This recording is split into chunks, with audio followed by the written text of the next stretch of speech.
So Season 1 for XDefiant has been here for a few days now. I was going to get this video out yesterday, but as you can probably tell by my voice, I've come down with a case of COVID. So I thought I'd take a bit of extra time to spend playing the new content. And now after a couple of days of the update being live, I'm going to give you guys my initial review of XDefiant Season 1.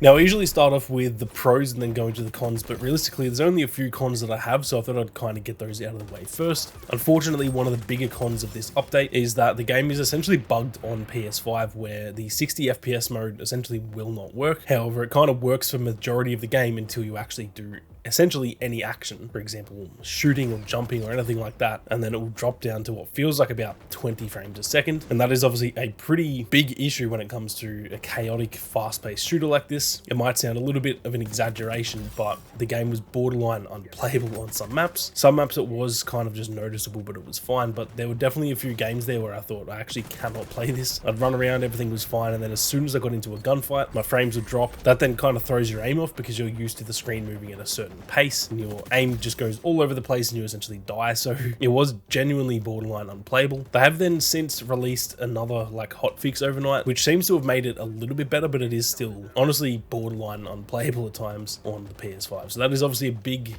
L, and it's something that I really hope they get fixed soon. I'm essentially just going to have to switch over to PC for now because it, like I said, is borderline unplayable on the PlayStation. Now there were also then some issues with ranked, where if you were dead at the end of a game but your team won, you would actually not be rewarded with RP or ranked points. Only the players who were alive would get those points when they win. So that's obviously another massive issue too, and again they're probably going to be working on that over the coming day or two. But yeah, definitely a few cons there that I think, despite the rest of the content being good, those are kind of overshadowing the rest of that content, because those are some pretty big issues that definitely need to get fixed sooner rather than later. Now moving on to the content, obviously we got a brand new faction in the GSK. In my opinion, this faction is really fun to play. It is great for like a very objective based playstyle, and you could kind of tell that from the stuff they've shown us without even needing to play it ourselves. So far I'm definitely a big fan of the GSK. Now I'm curious to see how it goes in ranked. I haven't actually played ranked yet, but I'm curious if they become potentially overpowered because they are so focused on the objective. I've also seen a lot of people saying that the Phantoms are essentially the overpowered class because obviously they've got more health, and if everyone's running the mag barrier or something like that, that could obviously be overpowered as well. But yeah, I think the GSK feel good to use. It's just going to be interesting to see how that goes over the long term, where right now probably not everyone has got them unlocked, as well as with not enough playtime we don't really know the ins and outs just yet. There has also been a lot of people sort of crying about their helmets preventing the headshot multiplier, but I don't really understand that complaint, to be honest. If you just shoot them in the body, if you're using a sniper for example, it'll still be a one-hit kill. So I don't really understand the complaint there. People are making it out like that's such a drastic change, but if you literally just don't shoot them in the head, it's not like they have more health, and we already have the Phantoms who have literally got more health than everyone else too. So I don't personally think that's an issue. I can kind of see at face value how it might seem like an issue, but in game so far I haven't had any issues with the GSK not having that headshot multiplier. Now just quickly, for those interested in making the weapon grind a little bit easier in XDefiant, MitchCactus.com has you covered, as they will actually grind weapon levels, attachments and skins for you while you're out at work or at school. They have well over 10,000 verified Trustpilot reviews. All of their packages are completely safe and legitimate. They also have 24/7 customer support and even a 100% money back guarantee. Head on over to MitchCactus.com using the link in the description and use code SAMMY for 5% off for a limited time only. Now moving on, we obviously also got a brand new map, or we actually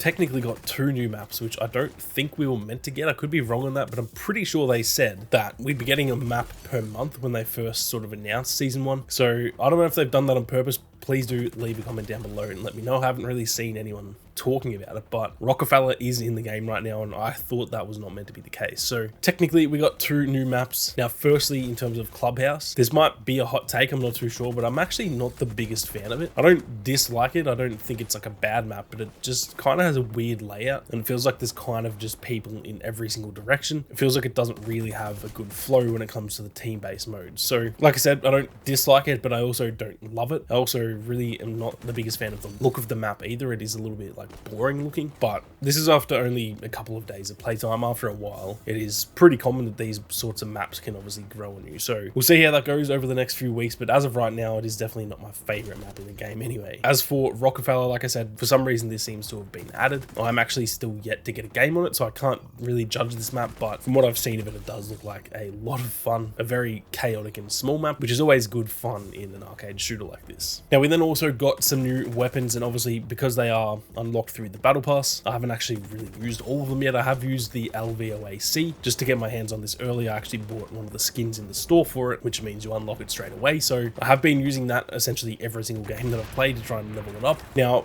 if I'm going to be honest, it does feel a little bit weak. I don't know if that's just because I'm not used to it or if I don't have the right attachments just yet, but it does just feel a little bit underwhelming. It feels kind of like an SMG, but a bad SMG, if that makes sense. And what I mean by that is essentially it feels like an SMG more than an AR, yet if I want to use an SMG, I would just go and use an actual SMG, which is going to be a lot better than it. So a little bit underwhelmed by the LVOAC just for now, but like I said, with a bit more playtime and, you know, some better attachments and stuff like that, that may eventually change. As for the L115, this feels so nice to use already, and that's with no attachments. Now, I haven't unlocked it myself, but someone did drop one in game and I killed them, so I have used it a few times and it does feel pretty damn nice. And like I said, that's with no attachments either, so once I get it fully decked out to increase the ADS speed and stuff like that, I dare say this is definitely going to be my main sniper. Lastly, we then have the sawed-off shotgun, and just like the Rockefeller map, I haven't used this yet, so I can't really judge it, but I am always a fan of getting like a weaker shotgun as a secondary. Even though I'm actually not much of a shotgun guy, for some reason I do really enjoy having shotguns as a secondary, so I'm sure this one will be good, but like I said, I can't really judge it for now. Now, lastly, we did also get Capture the Flag, or CTF, and so far it feels pretty fun. It feels like the